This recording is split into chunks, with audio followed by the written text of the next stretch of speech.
Hey guys, welcome back to my channel. My name is Zhani. If you're new here, please like, comment, subscribe, turn on post notifications, and follow me on Instagram. It's in the description box down below. And if you're not new here, then thanks for coming back. So today I am shooting another book review / book explanation summary type thing. So I'm going to tell you my opinions on the books, and I'm kind of going to give you a description of them. So today's books, I have only 3 today, so it might be a little bit short. I'm not really sure, but these books are more heavy topics and things like that. And some of them have more of a non-fiction vibe to it, even though they all are fiction. One of them is based off of a true story, and another one is historical fiction, and the last one is also something that happens in day-to-day life. So it's just all really heavy topics, like kind of scary stuff. So just stay tuned for that. And if you don't want to watch something like that, then you can click out. But these are really good books. You know, I do suggest people read them just so you're aware. Also, it depends on your taste in books. Like everybody has a different taste in books, so you might not even like these books, but I really enjoyed these, so I decided to just come down, talk about them, and they're all similar vibes. So I decided to put them in a little thing together. So that's what I'm doing. Okay, the first book I have for you guys is this one.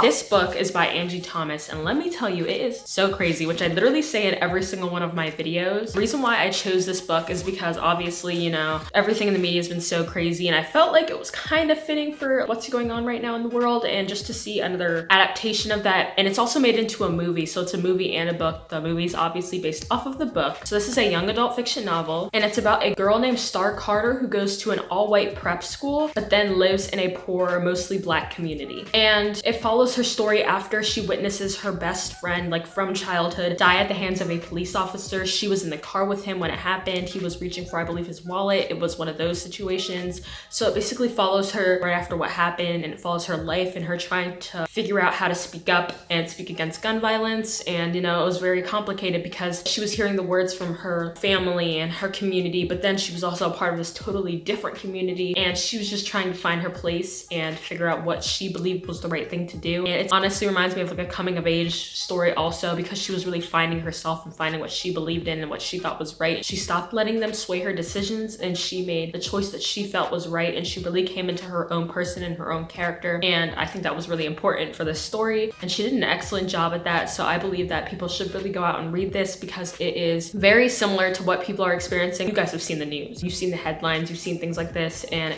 it's just interesting to see from somebody's perspective who's been right there. So I recommend going to read this. Obviously, if you're not really into heavy topics, which I think everybody should be aware of different topics, but I understand if you don't want to go sit there and read I believe this book is like 500 pages.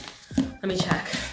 Okay, it's like a 440 something page book, but if you don't want to go and sit there and read a long book, but make sure you guys stay up to date on things and stay knowledgeable about different situations, because it's very important to know what's going on in your country and where you live. And it's very important just to keep up with topics like that. You don't have to flood yourself with different information, because I know reading a lot about people getting killed and people getting kidnapped and all these crazy things can really dampen your mood and mess up your total vibes and your energy. So I don't suggest doing all of that, but just being aware of the situation is very important. So the next book on this list is this book. And it's by Monica Hess. I believe you say Hess. This is a historical fiction novel / kind of mystery. It takes place during the Holocaust and, you know, World War II, Nazis invading, that kind of vibe. I read it in 8th grade for a project. It was amazing.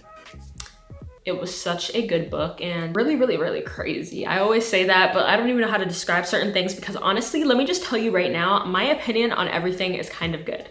You know, I only read and watch really good shows and things like that, you know. No, I'm kidding. But I really did enjoy this book, and it is about a girl named Hannah who makes her living by selling items from the black market to different customers, and it takes place in Amsterdam, 1943, so the Nazis have already invaded. Throughout this book, obviously, she does not agree with her country being invaded. She does not agree with what was happening. She had a boyfriend, and he died on the front lines, and that, along with like everything else, kind of fueled her determination to fight against what was happening. So there is a rebellion involved in how she tries to help those efforts, but one of her customers ended up making a very strange request. They asked her to find a missing Jewish girl. So this leads her down a crazy path. And it includes mystery, tragedy. She has to make so many crazy choices and she just doesn't know what to do. She's dealing with these forces that seem so much bigger than her. But the thing is that she still approaches them. She still figures out how to handle it because, you know, somebody does. But let me tell you, you will not expect what actually happens to happen. You think you know what's going to happen, or you think it's going to go one way, but then you realize literally nothing you thought was right is right at all. So this book is so good, so amazing. So if you have school projects that you need to do, this is a book that would do well for projects. hearts. And the last book on this list is by Emma Donoghue. This is the book cover, by the way. It's called Room. And this book is written in the perspective of a 5-year-old named Jack. So him and his mother are being held captive in a small room, and this is where they have lived out many, many years of their lives. So he's 5. This is all he knows. His scope of the world, he has no idea that there's anything really outside. Their only outside connection is their captor who brings food, medicine, like whatever they need. And they call him Old Nick, by the way. So that's Jack's only perspective and perception of the world. While the mother, she obviously knows her family's out there, but obviously, you know, she was in a bad situation and she ended up somewhere that she should not be. I just also like to say that there is more to the story than them just being held captive, and the story does expand, and I'm not going to go really in detail about that because I don't want to give anything away, so you guys should definitely go read this. It's very sad because he doesn't know about the world, and she does tell him stories and talks to him, but she can't really sit there and be like, oh, you have family, you have these people out there who are looking for us, and he's 5, so you know what I'm saying? She did her best, but don't trust strangers. Honestly, I feel like these books kind of teach you a lot about just certain real life things. You gotta be careful who you bring in your circle and who you give your energy to, you know what I'm saying? Because energy attracts energy. You don't want to be attracted to anything negative, and you don't need to be talking to people who are creepy and who are strange. So watch what you're doing on the internet, kids. Go watch some catfish. Don't get catfish. This is getting like really sidetracked. But anyways, thank you guys for watching. Please like, comment, subscribe, turn on post notifications,